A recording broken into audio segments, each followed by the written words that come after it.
Karena Allah lah yang maha agung, maha bijaksana, maha suci gitu. Dikatakan semua di situ, maka senantiasa kita bertasbih kepada Tuhan Allah itu. Nah, dalam penggambarannya seorang hamba itu dia dapat dikatakan dia beriman apabila dia memang dia meyakini Allah sebagai Tuhannya dan mengakui Rasulnya itu Muhammad itu sebagai Rasulnya gitu.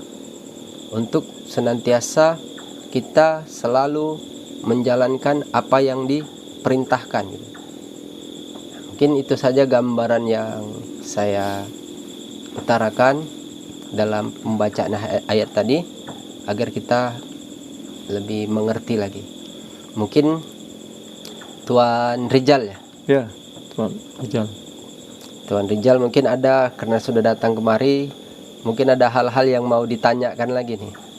Ada. Ya, silakan. Assalamualaikum warahmatullahi wabarakatuh. Ya, waalaikumsalam warahmatullahi wabarakatuh. Jadi gini Tuan ya, pertanyaan saya ini kan tentang Al-Mahdi ya, atau Imam Mahdi ya, yang kalau kita lihat di sosmed atau di YouTube ya, kan ini kan lagi semaraknya di kan beritanya itu kan tentang kemunculan yang di 2024 ini ya, itu gimana tuh menurut Tuan itu? Iya, banyak yang bercerita ya tentang sosok Imam Mahdi atau Al-Mahdi ya. Jadi kalau menurut sudut pandang saya, itu dia lebih tepatnya dia bukan bercerita gitu. Mereka itu hanya membaca riwayat hadis gitu. Itu yang lebih tepatnya lagi.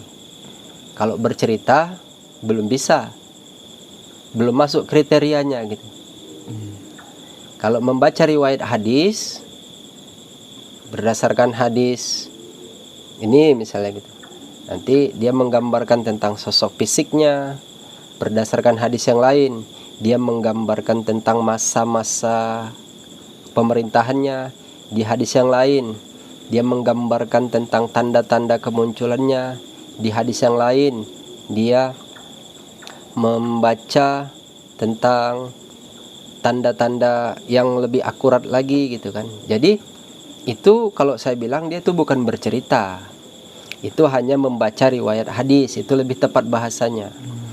Kalau bercerita tentang Imam Mahdi atau Al-Mahdi alaihissalam, itu ada syarat-syaratnya gitu. Nah, syarat-syarat yang saya maksud itu, orang yang bercerita itu dia harus memenuhi syarat gitu.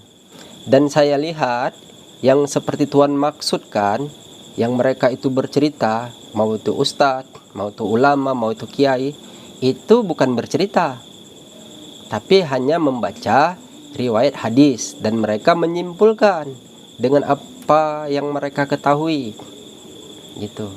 Mereka melakukan itu, mereka berbuat seperti itu dengan ilmu yang mereka ketahui dari bacaan kitab atau risalah hadis yang dibacanya gitu. Kalau bercerita belum memenuhi syarat, beda itu. Saya di sini coba menjelaskan saja gitu. Jadi yang dikatakan dia bercerita berarti si orang ini dia harus kumpul beberapa syarat baru dia bisa bercerita tentang sosok Imam Mahdi atau Al-Mahdi. Yang pertama itu syaratnya dia itu harus kenal dia sama Imam Mahdi itu atau Al-Mahdi itu. Dia harus kenal dia, syaratnya itu. Kalau nggak kenal, apa yang mau diceritakannya? Nah, yang kedua itu dia harus berjalan bersama Imam Mahdi itu atau Al-Mahdi itu atau Mahdi Allah itu. Dia harus berjalan bersamanya. Kata berjalan itu dia mengikut. Baru syarat orang yang bisa bercerita itu dia menyaksikan kebesaran-kebesaran yang ditunjukkannya gitu. Itulah dibilang mukjizat-mukjizatnya. Atau bilanglah karomah-karomah yang ditunjukkan oleh yang dia ceritakan itu. kepada sosok Imam Mahdi, Al-Mahdi atau Mahdi Allah itu. Lalu yang keempat itu, dia meyakini dengan pengajaran yang disampaikannya. Artinya dia belajar dengan sosok Mahdi Allah itu gitu. Dia belajar dan dia meyakini. Nah gitu. Jadi kalau ada 4 syarat ini saja, itu sudah boleh. Itu kalau untuk keluar secara umum. Tapi kalau syarat ke dalam, itu ada lagi. Yang boleh kan, di sini ada kata boleh lagi, kata izin. Nanti dia ada izin dia untuk bercerita kepada secara bukti otentik gitu kan. Dia harus ada izinnya, izin langsung dari yang mau diceritakan itu. Artinya apa? Si Mahdi Allahnya itu yang memberi izin kepada seseorang lagi yang meyakininya, yang mengikut dengannya, yang berjalan dengannya untuk bercerita gitu. Kalau tidak, ya tidak bisa juga. Makanya yang Tuhan maksudkan itu, yang di YouTube atau yang di sosmed lah, sosial media ya, itu kalau saya bilang itu bukan bercerita. Itu hanya dia membaca risalah hadis yang dia ketahui dari kitab-kitab yang termaktub di dalam penulisannya gitu. Kalau bercerita tadi itu belum memenuhi syarat itu semuanya gitu. Belum sampai deh ya. Bukan belum, iyalah bisa bilang begitu. Artinya di situ kalau dia mainnya itu mencerdaskan kepada objek yang misalnya dia punya jamaah gitu, dia menggambarkan itu secara rincian hadis saja. Tidak bisa dia dibilang bercerita tentang Al-Mahdi itu gitu. Kenapa? Karena syaratnya dia harus kenal, harus berjalan dengannya, dia menyaksikan kebesaran-kebesaran yang ditunjukkannya, dan dia meyakini pengajaran yang disampaikannya. Pengajarannya itulah dia berarti orang ini dia menerima perintah langsung, atau dibilang dia mendapat ijazah dari sang Al-Mahdi atau Mahdi Allah alaihissalam itu. Jadi jangan terkecoh. Karena apa? Karena begini dia. Untuk, kan pernah saya ungkapkan begini. Siapa orang yang tidak tahu siapa Mahdinya, dapat dipastikan dia kan tidak akan tahu siapa Dajjalnya. Itu pernah saya ungkapkan begitu. Karena apa? Kalau orang sudah tidak tahu siapa Dajjalnya, maka dapat dipastikan dia nggak akan tahu apa fitnah Dajjal itu. Jadi seolah-olah Dajjal itu dia tidak bercerita tentang maksiat. Dia hanya bercerita menutupi dari sifat kafarnya itu, sifat kafirnya itu yang ada di tandanya itu. Dia membawa lambang itu. Makanya dia dijuluki Al-Masihid Dajjal.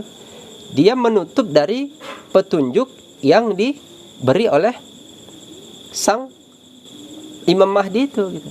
Karena kata Mahdi itu tadi, dialah orang yang mendapat petunjuk lagi menunjuki. Berarti orang-orang yang ditunjukinya itu berarti orang-orang yang saya bilang masuk ke dalam cerita yang 4 syarat ini tadi. Dia kenal, dia berjalan bersamanya, dia menyaksikan kebesaran-kebesarannya, dan dia meyakini pengajaran yang diberikannya gitu. Nah begitu. Jadi kalau ada orang yang bercerita tentang katanya dia bercerita, itu bukan bercerita. Itu hanya membaca risalah hadis, yang mana hadis itu nanti menjadi bukti autentik bahwa sebagai orang Islam kita meyakini itu menjadi suatu akidah yang diyakini apa yang dicakapkan Nabi di awal tentang pemimpin zaman akhir ini. Gitu. Jadi kalau ada lagi saya melihat gitu kan, dia memberi suatu amalan gitu. Si yang mengaku dia bercerita ini, atau dia dibilanglah ustadz, atau dia dibilang kiai, atau dibilang dia julukannya ada buya gitu kan. Dia memberi suatu amalan gitu. yang katanya kalau mengamalkan sesuatu itu dapat untuk bertemu berjumpa dengan sosok Imam Mahdi. Imam Mahdi itu gitu. Itu menurut ilmu yang dia ketahui. Gitu kan? Iya. Jadi semua orang mengikut ke situ. Apakah itu bisa seperti itu gitu? Kalau menurut saya tidak. Kenapa tidak? Karena selain apa-apa yang diisyaratkan oleh Nabi Allah Muhammad SAW berdasarkan hadis dan berdasarkan yang termaktub di dalam Al-Quran, itu tidak bisa. Yang termaktub di dalam Al-Quran itu ada untuk dapat kita mengetahui tentang nur yang luas itu gitu. Makanya dalam penggambaran sosok seorang Imam Mahdi ini adalah dialah yang memiliki nur ala nur itu.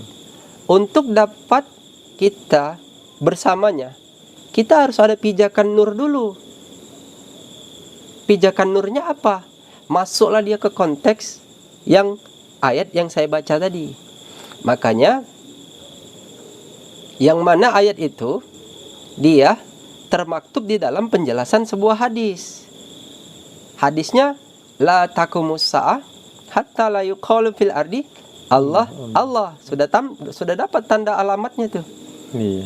Nah, kalau mau mencari sosok seorang Imam Mahdi atau Al-Mahdi atau Mahdi Allah, bukan sosoknya itu yang dicari, tapi tanda alamatnya dulu sebagai pijakannya gitu.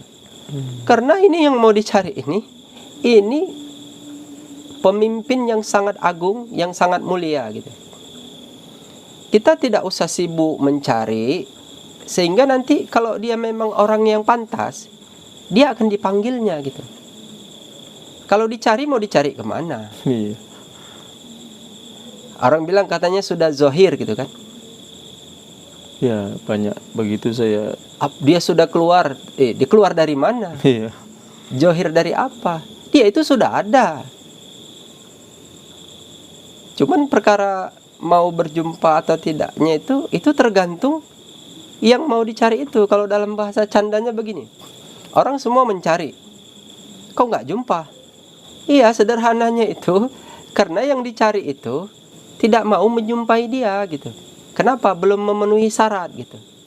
Jadi syaratnya itu yang saya katakan tadi, dia harus sesuai dengan konteks Quran dan hadis. Nah, kan saya bilang sosok ini dia di mana mau diletakkan keagungannya gitu. Yang mau dicari ini sehingga sulit sekali gitu. Sehingga pelik dia bahasanya. Iya. Dia itu tingkatan nurnya itu tidak seperti nurnya kita seperti orang yang awam gini. Beda. Untuk dapat mendekatinya saja berarti kita harus sadar diri gitu. Kita ini orang yang pendosa. Darah kita ini darah yang kotor gitu. Kita bukan dari keturunan yang mulia. Sementara yang mau dijumpai ini adalah nasab yang mulia dengan pancaran nur yang sangat agung. Maka nur ala nur itu ada padanya gitu. Kumpulan nur itu ada padanya. Nah, untuk dapat bertemu dengan kumpulan nur ini tadi, dia harus ada pijakan nur juga. Nah, pijakan nur ini itulah dalam penggambaran ayat minat zulumati ilan nur. Allah yang memberi dia itu nur, cahaya. Sebagaimana si orang yang ini tadi diangkat dia dari alam yang gelap menuju alam yang terang benderang. Ini dalam penggambaran ayat seperti yang saya baca di awal. Ya ayyuhalladzina amanu dzkurullaha dzikran katsira wasabbihuhu bukratan wa asila huwallazi yusalli alaikum wa malaikatuhu liyukhrijakum minadz zulumati ilan nur wa kana bil mu'minina rahima. Nah, dari situlah ketahuannya. Jadi kalau ada amalan-amalan di luar dari zikir menyebut nama Allah Allah itu yang termaktub di dalam hadis, dalam penggambaran cerita zaman akhir, tidak terjadi kiamat, la taqumus saah hatta la yuqalu fil ardi Allah Allah. Dia zikirnya itu, amalannya zikir menyebut nama Allah Allah itu. Agar apabila dia berzikir menyebut nama Allah Allah itu, nanti dia itu kan orang yang terpimpin dengan amalannya. Baru dia nanti diperintahkan untuk bertasbihat. Nah, di sini kita agak koreksi sedikit. Tuan, orang yang berzikir menyebut nama Allah Allah dengan orang yang tidak berzikir menyebut nama Allah Allah, apabila mereka membaca tasbihat, itu tidak sama. Tidak samanya gimana? Ya kalau mau tahu, zikirlah dulu, biar dikasih tahu apa tasbihatnya. Kata tasbihat tadi itu dalam penggambaran ayat itu pagi dan petang. Jadi mungkin menurut pada umumnya orang yang tidak berzikir menyebut nama Allah Allah tuh kata tasbihat itu seperti subhanallah walhamdulillah wala ilaha illallah wallahu akbar. Iya, itu tasbihat di awal. Tasbihat bagaimana orang bila mengerjakan itu berarti dia mengerjakannya, zikirnya itu yang afdol. Zikir yang mana? Zikir yang diafdolkan di masa Nabi itu la ilaha illallah. Jadi orang yang membaca zikirnya la ilaha illallah, biasanya itu tasbihatnya ya ini dibaca, atau kalimat-kalimat yang lain. Nah, sedangkan orang yang berzikir menyebut nama Allah Allah Allah itu tidak itu tasbihat yang dibacanya. Maka sehingga mereka itu diajari oleh Allah langsung dengan tasbihatnya itu. Makanya di situ ada penggambaran ayat minat zulumati ilan nur. Artinya mereka ini diberitahu, mereka ini diangkat dari alam yang gelap menuju alam yang terang benderang. Dalam gambaran alam yang terang benderang itu, dalam semua kumpulan ilmu dari awal zaman sampai akhir zaman terkumpul kepada sosok Imam Mahdi itu. Itulah yang dimaksud dengan alam yang terang benderang. Artinya orang menjadi tahu tentang cerita zaman akhir ini gitu. Makanya saya bilang, orang yang tidak tahu siapa Mahdinya, dapat dipastikan dia nggak akan tahu siapa Dajjalnya gitu. Karena apa? Kalau sudah tidak tahu siapa Dajjalnya, bagaimana tahu dia tentang fitnah Dajjal itu? Jangan-jangan dia pelakunya di situ. Nah, kata fitnah Dajjal ini bukan berarti dia itu berbuat maksiat. Kan sudah saya bilang, Dajjal itu ranahnya bukan maksiat. Maksiat itu ranah iblis. Gimana maksud maksiat itu? Aturan dia mau mengerjakan, tidak jadi mengerjakan. Nah, sedangkan Dajjal ini dia membohongi, menutup dari petunjuk kebenaran itu tadi. Petunjuk kebenaran itu kan sudah dibilang. Di situ ada tanda kode etiknya. Mahdi Allah itu orang yang mendapat petunjuk lagi menunjuki. Artinya petunjuk kebenaran itu ada pada Mahdi Allah itu. Makanya kita bilang, siapa orang yang tidak tahu siapa Mahdinya, dia nggak akan tahu siapa Dajjalnya itu. Jadi semua apa yang dimau Mahdi Allah itu yang dikerjakan gitu. Nah, dapat jelas gitu. Jelas.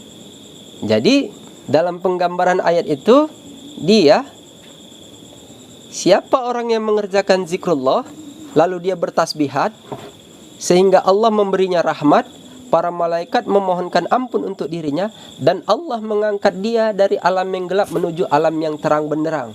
Karena Allah sangat mengasihi kepada mereka yang beriman. Jadi mereka ini berimannya itu diukur dengan berzikirnya dia menyebut nama Allah Allah Allah. Sebagaimana tanda alamat di dalam penggambaran hadis la taqumus saah hatta la yuqalu fil ardi Allah Allah. Itu menandakan bahwa tidak terjadinya kiamat itu karena masih ada yang berzikir menyebut nama Allah Allah itu. Iya kan? Bukan mutlak seperti itu juga. Itu sebagai ciri tanda alamatnya sudah ada yang berzikir menyebut nama Allah Allah. Kan orang yang berzikir menyebut nama Allah Allah ini karena dia beriman. Nah, kan ada yang memerintahkan dia. Kira-kira siapa yang memerintahkan dia itu gitu? Kalau bukan dia itu pemimpin zaman akhir ini, termaktub di dalam suatu gambaran ayat Laqad kana lakum fi Rasulillahi uswatun hasanah liman kana yarjullahal yaumal akhir wa dzakarallaha katsiran. Ada suri tauladan pada diri Rasul Allah. Apabila kau mengikutinya, kau akan mendapatkan kebahagiaan hasanah. Yang dia nanti pada hari akhir, wa dzakirinallaha katsiran, banyak berzikir menyebut nama Allah. Nah, dalam penggambaran hadis yang lain, hadis latakumus sa'ah hatta la yuqalu fil ardi Allah ini, yang menyebut-nyebut nama Allah ini di zaman akhir itu ada di dalam suatu kelompok kaum. Kaumnya itulah dibilang kaum mufaridun. Rasulullah Shallallahu Alaihi Wasallam bersabda, qala Rasulullah sabaqal mufaridun. Wamal mufariduna ya Rasulullah. Siapa kaum itu wahai Rasulullah? Kaum itu azzakirunallaha katsiran wa dzakirat. Mereka laki-laki dan perempuan yang banyak berzikir menyebut nama Allah.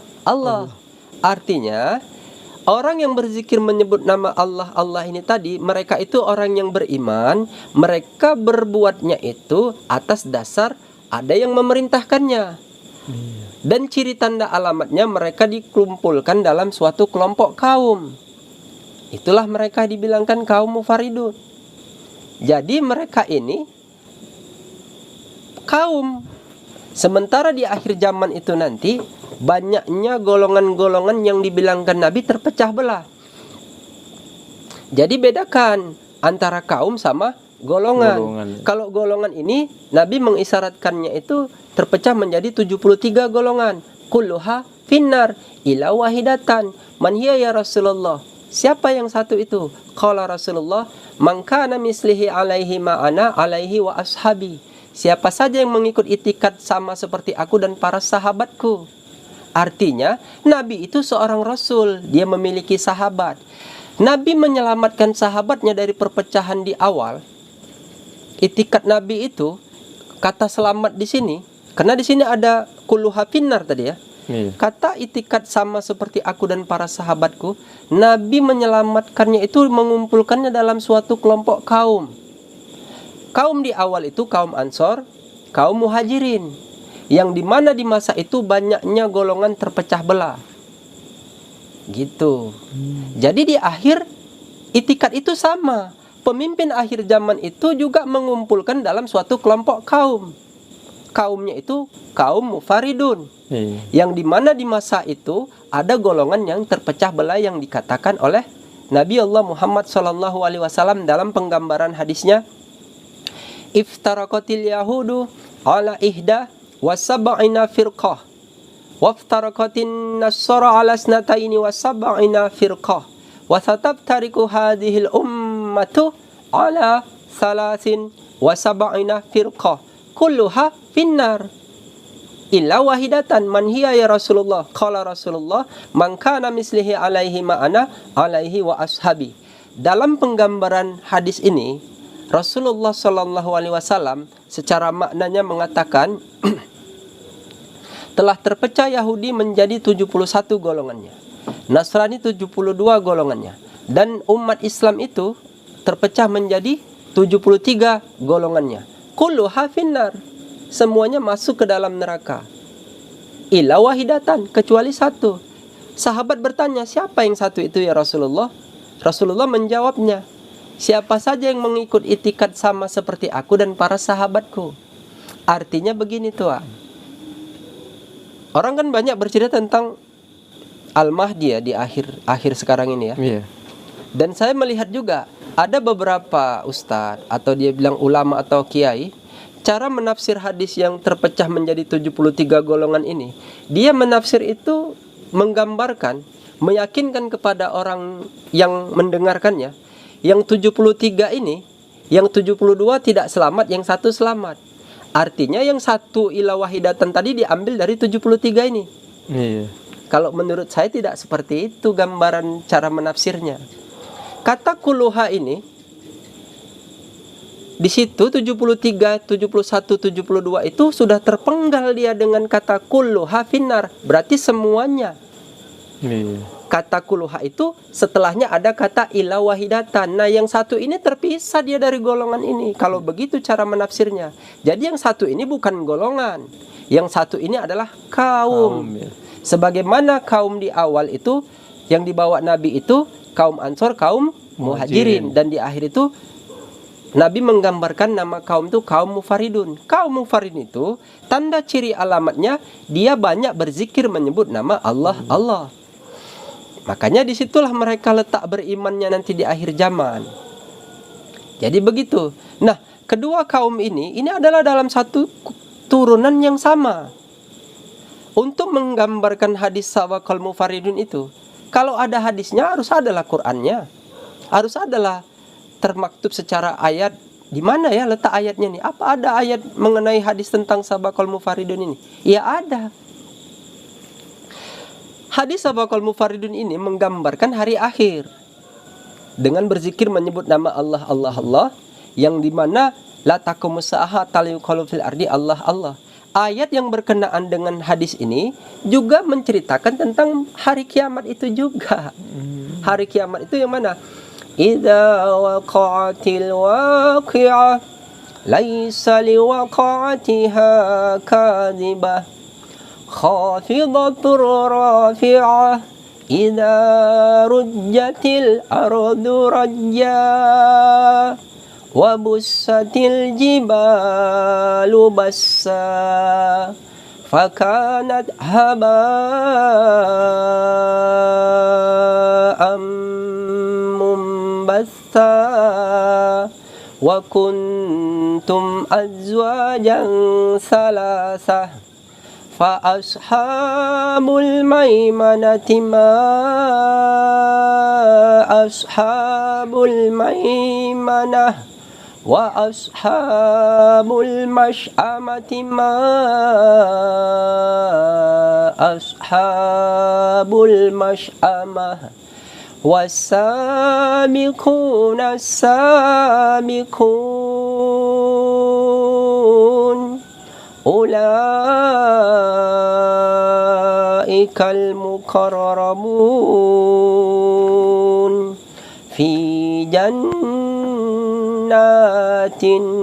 na'im thullatum minal awwalin wa qalilum minal akhirin. Shadaqallahul aliyul azim. Jadi begini, saya sengaja membaca ayat ini. Saya mau menjelaskan kepada Tuhan bahwa dari sejak dahulu sampai sekarang ini tidak ada yang dapat mengetahui tentang maksud ayat ini. Kan belum ada yang bercerita. Saya ulangin ya. Dari dahulu sampai sekarang ini tidak ada satu ulama pun yang mengetahui tentang maksud ayat ini. Kenapa?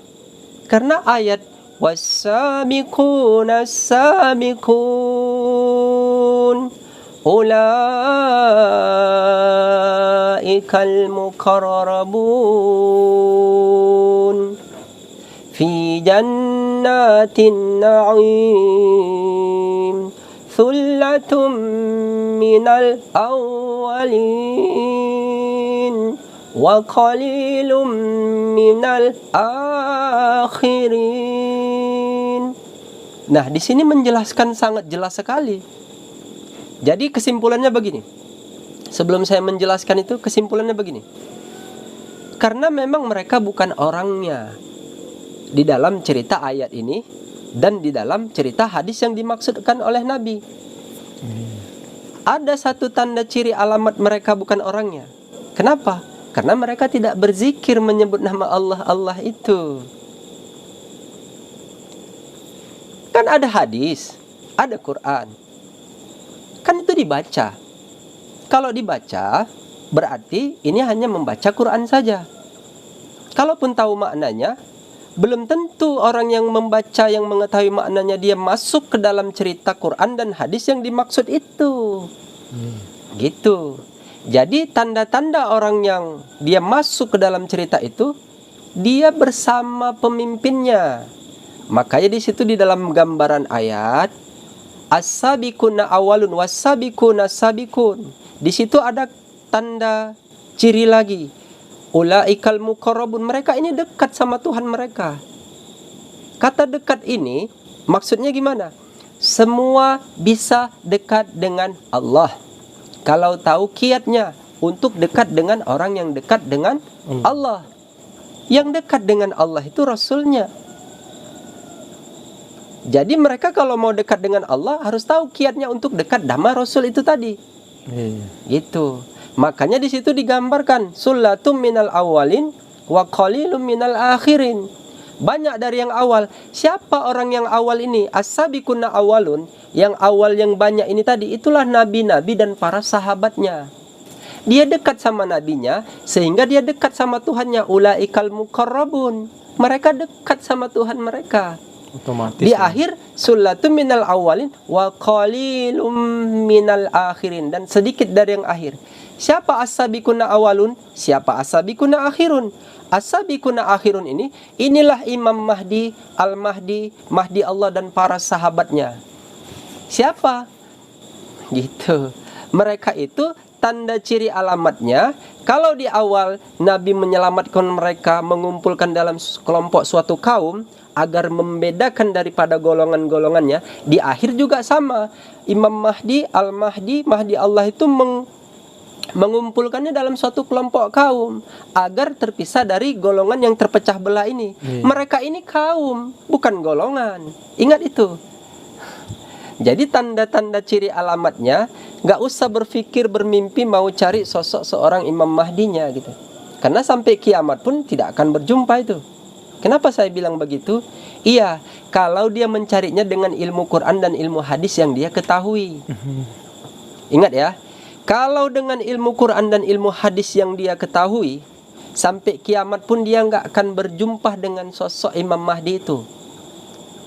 Kenapa saya bilang seperti itu? Iya, karena dari penggambaran ayatnya itu dia tidak sesuai kriterianya gitu. Bahkan ada seorang katanya dia buya atau dia seorang kiai menyuruh kepada jemaahnya itu beramal dengan amalan tertentu agar dapat bertemu dengan sosok Al-Mahdi. Ya nggak bisa kalau dia tidak amalannya sesuai dengan termaktub di dalam ayat dan hadis. Yang termaktub apa? Banyak berzikir menyebut nama Allah. Nah, nanti sudah dia berzikir menyebut nama Allah itu, ada perintah lagi di dalam zikirnya itu dia bertasbihat. Yang tasbihatnya ini orang lain tidak tahu. Karena dia tidak diajarkan oleh Nabi di awal. Pemimpinnya itulah yang mengajarkan cara bertasbihatnya itu. Kenapa saya bilang begitu? Ini saya kasih lagi kode etiknya gitu. Imam Mahdi yang menunjuk kaum, Al-Mahdi yang membawa kaum itu. Ini kan semua orang menunggu. Iya. Semua orang menunggu nggak? Menunggu. Nah, kata menunggu, Tuhan perhatikan ya. Kata menunggu ini harus diperhatikan. Menunggu, kalau dia tidak tahu apa yang ditunggunya, ini orang merugi. Kalau menunggu, dia tahu apa yang ditunggunya, ini orang beruntung. Apa yang mau ditunggunya kalau dia nggak tahu? Kata tahu di sini bukan hanya sekedar namanya saja, enggak. Makanya saya bilang, kalau ada ulama katanya di masa zaman akhir ini, atau ustadz atau kiai atau dia Gus atau dia Buya katanya gitu kan? Ya, banyaklah gelarnya itu ya kan? Yang gelarnya itu semua katanya bercerita tentang Imam Mahdi. Kalau saya bilang itu tidak bercerita. Itu hanya membaca risalah tentang hadis saja. Itu baru benar. Karena apa? Karena itulah dengan ilmu yang mereka ketahui. Gitu. Yang benar-benar bercerita tentang Al-Mahdi itu, dia itu orangnya, dia harus memiliki syarat-syarat tadi. Itu syarat 4 itu untuk yang di luar ya. Untuk yang di dalam ada lagi. Kalau yang di luar nih dia harus kenal. Kata kenal itu dia kenal gitu. Kalau kenal udah pasti berjumpa. Ini langsung gini jumpa gini kenal gitu. Baru dia berjalan bersamanya. Ikut berjalan ya. Iyalah. Nabi kan ada perjalanannya. Ya begitu juga Al-Mahdi, itikadnya sama. Seperti di hadis tadi, itikadnya sama.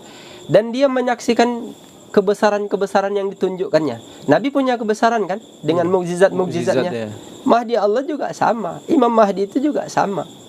Baru dia meyakini tentang pengajaran yang diajarkannya.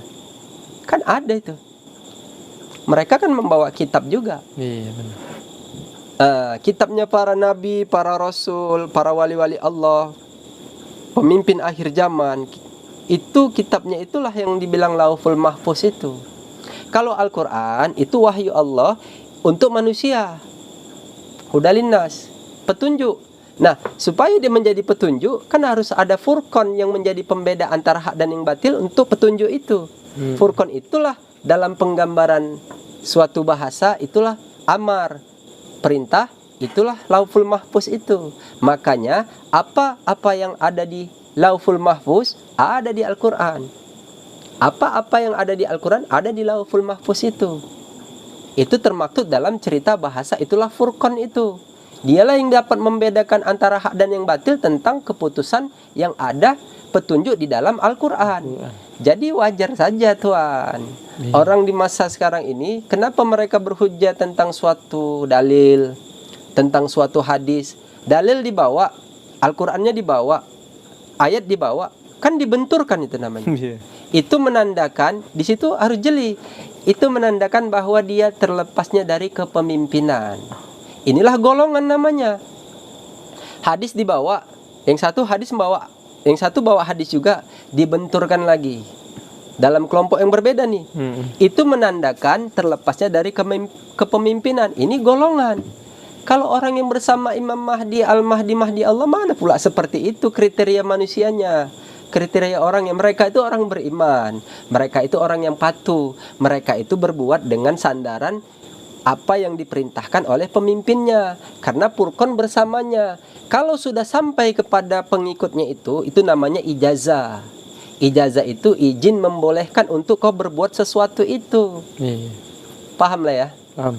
Gimana kira-kira? Ini kayaknya saya menjelaskan sudah jelas sekali nih. Sudah rinci. Jadi masih mau dengar-dengar yang di sosial media itu lagi.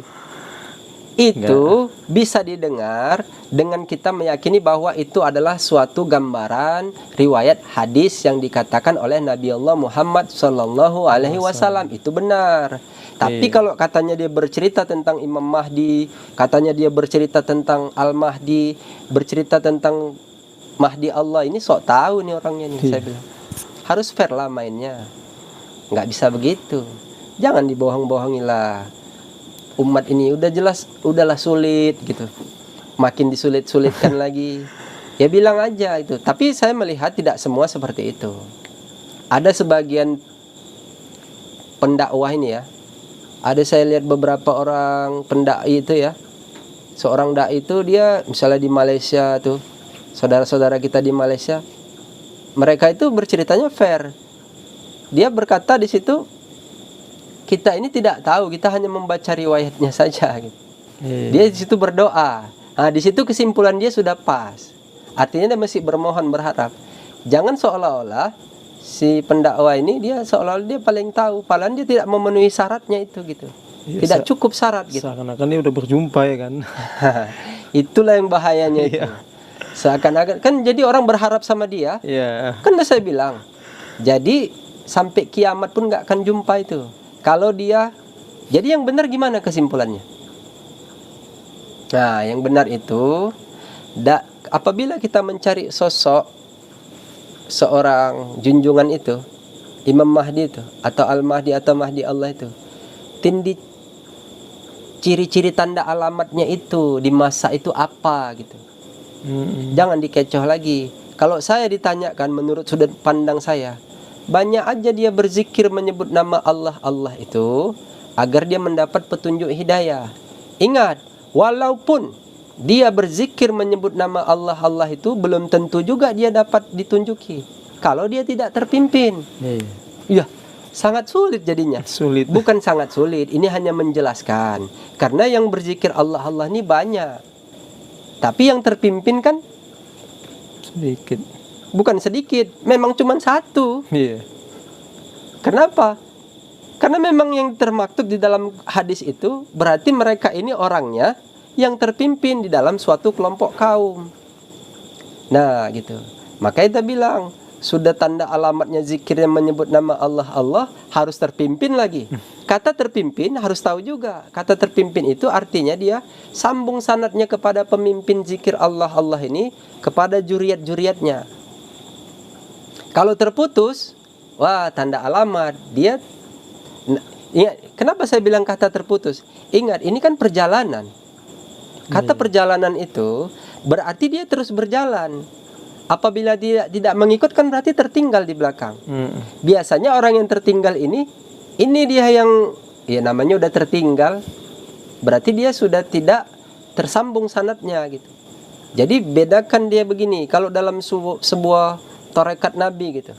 Ada orang yang mengamalkan amalan Nabi, tapi kan dia tidak ikut Nabi. Kalau di masa akhir ini kan tidak ada Nabi. Kita ambillah suatu gambaran jalan atau namanya tarekat. Ada orang yang mengamalkan amalan tarekat, tapi dia tidak bertarekat. Ini beda ini. Kalau mau aman itu, ya dia betul-betul bertarekat lah. Kalau orang yang bertarekat, dia sudah pasti dia berjalan. Kenapa? Bertarekatnya dia itu kepada pemimpin junjungannya. Gitu. Mungkin itulah gambaran yang bisa saya jelaskan. Sudah jelas lah mungkin ya Tuan ya. Mungkin ada yang mau Tuan tanya lagi perihal yang lain, nggak masalah. Mumpung waktu kita masih luang. Tapi kalau nggak ada, ya sudah gitu. Malam ini itulah pertanyaannya, cukup. Jadi jauh-jauh cuma mau nanya karena sudah melihat di YouTube. Oke lah. Jadi udah jelas lah ya. Jadi untuk orang yang bisa bercerita, kesimpulannya ya, untuk orang yang bisa bercerita tentang pemimpin zaman akhir itu, Imam Mahdi Al-Mahdi atau Mahdi Allah alaihissalam itu, orangnya dia memenuhi kriteria syaratnya. Yang pertama dia kenal, berarti dia berjumpa. Dia berjalan bersamanya, artinya dia mengikuti perjalanannya. Yang ketiga itu dia menyaksikan kebesaran-kebesarannya, mukjizatnya. Dan dia meyakini pengajaran-pengajaran yang diberikannya, itu melalui ijazah-ijazah yang disampaikan. Kalau nggak ada seperti itu, ya berarti dia bukan bercerita.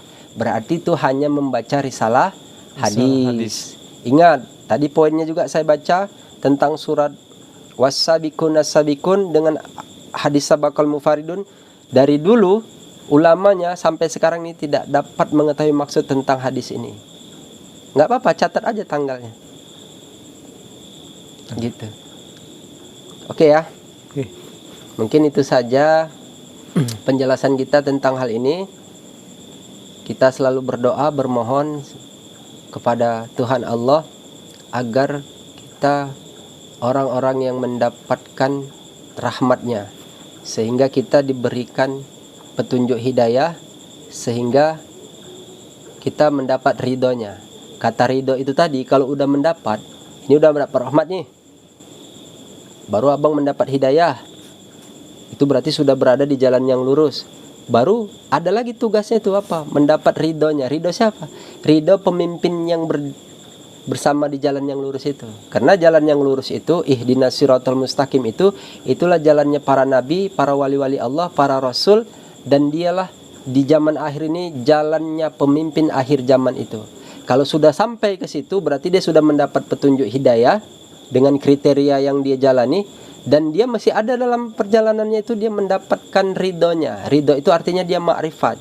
Kalau di awal ma'rifatul Rasul, sebagaimana sahabat Nabi itu, maka mereka digelar radhiyallahu anhum, karena mereka ma'rifat kepada nabinya, mereka diridhoi. Nanti di akhir juga begitu juga. Mereka ini betul nggak ma'rifatul kepada Imam Mahdi itu atau kepada pemimpinnya gitu. Berarti mereka ini orang yang sudah diridhoi, berarti mereka ini sudah ma'rifat kepadanya gitu. Wallahu a'lam bishawab. Mungkin itu saja kita akhiri. Billahi taufiq wal hidayah.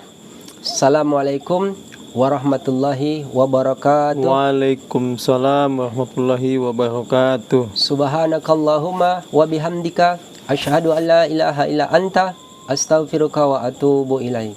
Allah sabaqal mufarridun.